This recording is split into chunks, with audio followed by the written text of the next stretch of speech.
ایک کہانی بڑی پرانی۔ خوف کا بھوت۔ فضل اور ہارون دو گہرے دوست نہر کے قریب ایک چھوٹے سے گاؤں میں رہتے تھے۔ ایک طرف پکی سڑک بنی ہوئی تھی۔ ہارون کا گھر فضل کے گھر سے کچھ دور شہر کے قریب تھا۔ نہر کی طرف پکی سڑک کے کنارے ایک بہت پرانا ڈاک خانہ تھا۔ یہ سڑک بہت خوفناک کہلاتی تھی۔ یہاں لوگوں کو اکثر بھوت نظر آتے تھے۔ رات کے 10 بجے کے بعد یہاں سے کوئی نہیں گزرتا تھا۔ ایک دن ہارون فضل کے گھر تھا تو باتوں باتوں میں دیر ہو گئی۔ اس کا گزر اسی سڑک سے ہونا تھا۔ ہارون اپنے آپ کو بہت بہادر سمجھتا تھا، اس لیے اکیلا ہی چل دیا۔ سردیوں کی رات تھی۔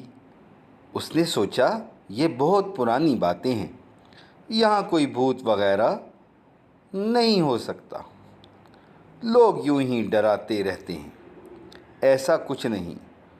وہ سر کو جھٹک کر آگے بڑھا۔ ہارون سنسان سڑک پر جا رہا تھا۔ آج تو رات کے 11 بج گئے۔ اس کو بہت سردی محسوس ہوئی۔ سڑک بہت سنسان تھی۔ دور سے چوکیدار کی سیٹی کی آواز آ رہی تھی۔ وہ اپنی دھن میں جا رہا تھا۔ جب وہ پرانے ڈاکخانے کے قریب پہنچا تو اچانک سامنے ایک لڑکی آتی ہوئی دکھائی دی۔ اس نے سبز رنگ کا لباس پہن رکھا تھا اور 2 چوٹیاں کیے ہوئے تھی۔ وہ دونوں ہاتھوں سے اپنی چوٹیوں کو پکڑ کر ہارون کو غور سے دیکھے جا رہی تھی۔ یہ دیکھ کر ہارون کے حواس گم ہو گئے۔ وہ تو ہمیشہ بھوتوں کا مذاق اڑایا کرتا تھا، لیکن لڑکی کو دیکھ کر اس کے اوزان خطا ہو گئے۔ تبھی اس لڑکی نے بہت بھاری آواز سے پوچھا، کہاں سے آ رہے ہو؟ لڑکی کا یہ پوچھنا تھا کہ ہارون اتنی تیزی سے بھاگا کہ پیچھے مڑ کر بھی نہ دیکھا۔ اس کو کچھ پتہ نہ چلا کہ کب گھر پہنچا اور اپنے بستر پر بے سدھ گرا۔ وہ ساری رات اس نے جاگ کر گزاری، صبح اٹھ نہ سکا۔ اس کو بہت تیز بخار نے آ لیا تھا۔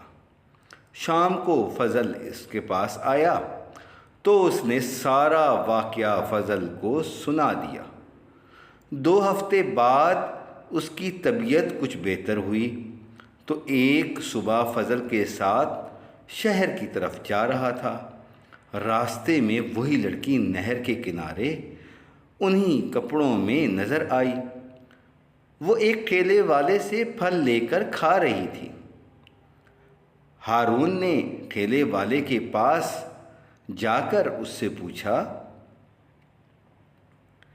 کہ یہ کون ہے جو ایسے حلیے میں ہے؟ اس نے بتایا کہ یہ ایک کسان کی بیٹی ہے۔ اس کے باپ کا پچھلے سال انتقال ہو گیا تو اس صدمے سے وہ پاگل ہو گئی تھی، تبھی سے یہ اس حال میں ہے۔ یہ سن کر فضل اور ہارون اپنے آپ پر خوب ہنسے۔